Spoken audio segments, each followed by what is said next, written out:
Stratified random sampling. Stratified random sampling is a sampling technique in which the population is divided into subgroups called strata based on similar attributes like age, gender, ethnicity, etc. Example, the subjects of your study are 400 grade 9 students in your school. Of these 400 grade 9 students, 160 are males and 240 are females. You want to limit your subjects to 45 students only. How will you choose the members of your sample using stratified random sampling technique based on gender?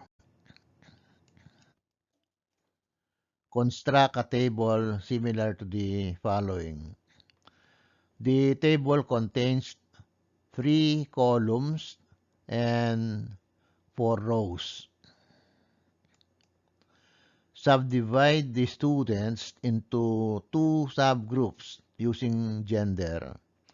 In the first column, first row, write gender, and below gender, write male and female.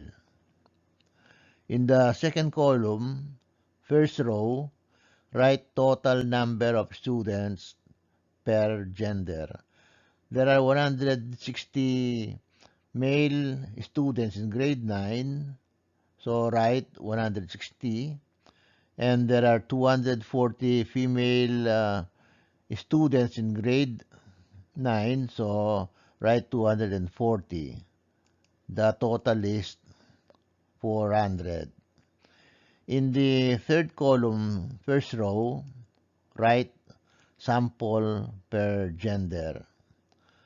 To determine the sample per gender, divide the number of students per gender by 400. Then multiply by 45 because you want to limit your study to 45 students. For male, 160 over 400 because there are 160 male students and the total is 400, and then multiply this by 45, and this is equal to 18.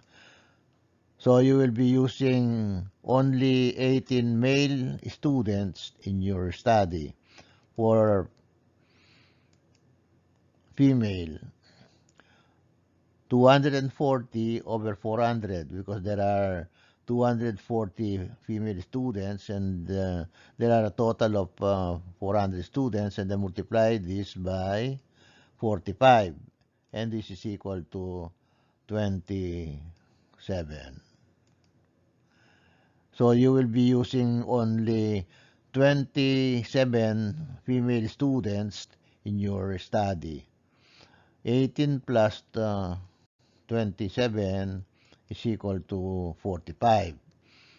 You want to limit your study to 45 students only.